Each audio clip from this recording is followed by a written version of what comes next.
زبان خلق کو نکارۂ خدا سمجھو ایک کہاوت ہے جس کے معنی یہ ہیں کہ جب کوئی بات زبان زد خاص و عام ہو جائے تو پھر سمجھیں کہ وہ ہو کر رہے گی۔ آج کے دور میں زبان خلق کیا کہتی ہے، اس کا ایک لٹمس پیپر سوشل میڈیا ہے۔ اگر سیاسی جماعتوں کے قائم ونگز کی طرف سے چلائے گئے ٹرینڈز کو نکال دیا جائے تو بلا شبہ فیس بک اور ٹویٹرز آج کے دور میں زبان خلق کی ہی ایک صورت ہیں۔ پاکستان میں تقریباً ہر سیاسی اور مذہبی جماعت کے سوشل میڈیا ونگ قائم ہیں جو باقاعدہ ایک نظم کے تحت ہر موقع پر ایک خاص موقف کو پروموٹ کرتے ہیں، لیکن سوشل میڈیا کے مستقل صارفین کی اکثریت ان کے پلینڈ ٹرینڈز اور آرگینک ٹرینڈز یعنی نیچرلی ڈیولپ ہونے والے ٹرینڈز میں آسانی سے فرق کر سکتی ہے۔ لہذا جب کوئی بات سوشل میڈیا پر عام ہو جائے اور اس کے پیچھے کوئی سوشل میڈیا ونگ متحرک نہ ہو تو آپ اس کو آسانی سے زبان خلق قرار دے سکتے ہیں۔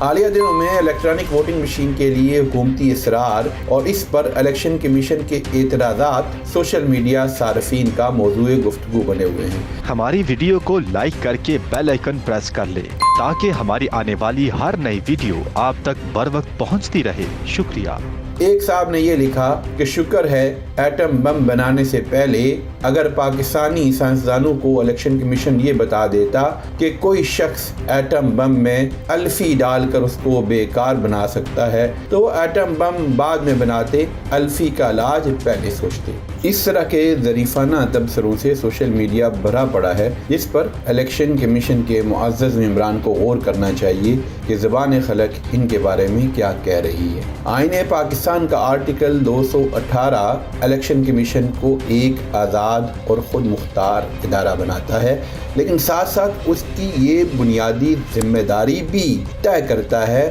کہ الیکشن کمیشن مکمل دیانتداری، عدل و انصاف کے تقاضوں کے مطابق غیر جانبداری اور مکمل شفافیت کے ساتھ جملہ متعلقہ قوانین پر عمل درآمد کرواتے ہوئے اس طرح کے انتخابات منعقد کروائے گا جن میں کرپٹ پریکٹسز کا استعمال امیدواروں کے لیے اس طرح ممنوع ہو کہ انتخابات ان کرپٹ پریکٹسز سے مکمل پاک، محفوظ اور مامون رہیں۔ بدقسمتی سے 1973 میں آئین بننے کے بعد آج تک ایک بھی انتخابات ایسے نہیں ہو سکے جن کے بارے میں یہ بات وثوق سے کہی جا سکے کہ الیکشن کمیشن ان آئینی تقاضوں پر مکمل عمل درآمد کروانے میں کامیاب ہوا ہے۔ ایسے میں ای وی ایم کا استعمال یقیناً الیکشن کمیشن کے آئینی فرائض کو سہل بنا سکتا ہے، لیکن اس پر الفی جیسے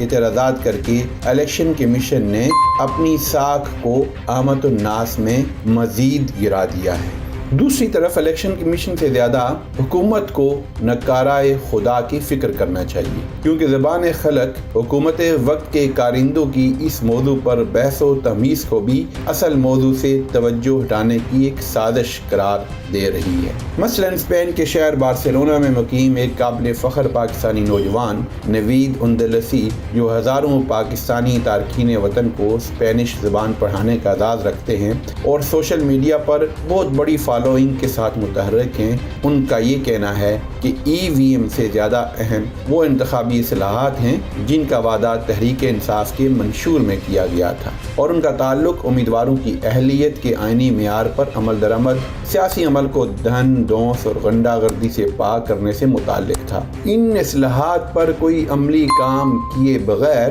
حکومت ای وی ایم کو لے کر بیٹھ گئی ہے۔ حکومت کا یہ عمل اس کے اصل وعدوں سے انحراف اور عوام کو ایک بیجا بحث میں الجھانے کی کوشش ہے۔ اسی موضوع پر نامور کالم نگار اور جاگو تحریک کے بانی محترم قیوم نظامی صاحب کا کہنا ہے کہ انتخابی عمل کو شفاف بنانے کے لیے ایک ایسی مشین بھی ہونی چاہیے جس پر امیدوار ہاتھ رکھے تو مشین بولے کہ امیدوار سچا ہے یا جھوٹا۔ افسوس سیاسی جماعتیں اور میڈیا شفاف انتخابات پر تو زور دے رہا ہے، لیکن شفاف و باکر کردار امیدوار کی کوئی بات نہیں کر رہا۔ دھاندلی کے ذریعے اور ووٹوں کی گنتی میں کمی بیشی کے ذریعے کوئی ہارتا ہے یا جیتتا، اس سے زیادہ بہت اہم امر یہ ہے کہ انتخابات میں حصہ لینے والے امیدوار اس منصب کے اہل بھی ہیں کہ نہیں، کیا وہ ایمانداری اور دیانتداری کے جملہ اصولوں پر پورے اترتے ہیں جن پر جمہوری دنیا کا اتفاق ہے، کیا ان کا کاروبار اور ذریعہ روزگار شفاف ہے کہ نہیں،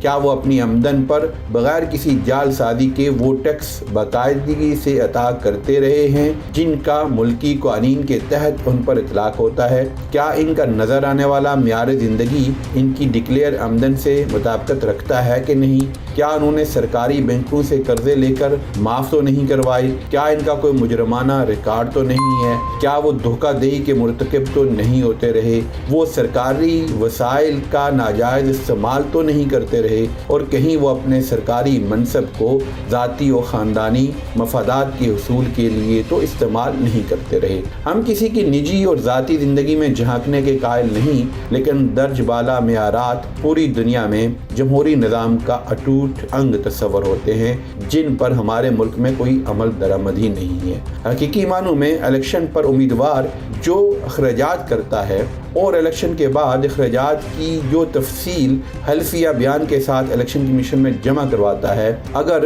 ان دونوں کا حقیقی تقابل ہی کر لیا جائے تو تقریباً ساری اسمبلی جھوٹ اور جعل سازی کے جرم میں نااہل قرار پائے۔ لیکن ان تمام کلیدی اصلاحات کو ایک طرف رکھ کر صرف EVM پر حکومتی اصرار، اپوزیشن کا انکار اور الیکشن کمیشن کی نکتہ چینی سوشل میڈیا کی زبان خلق کے نزدیک ایک ٹوپی ڈرامہ ہے، اور اس سارے کے سارے معاملے کی ایک ٹوپی ڈرامہ سے زیادہ اہمیت نہیں جس کا مقصد اصل مسائل سے عوام کی توجہ ہٹانا ہے۔ بہت شکریہ۔ السلام علیکم ورحمۃ اللہ۔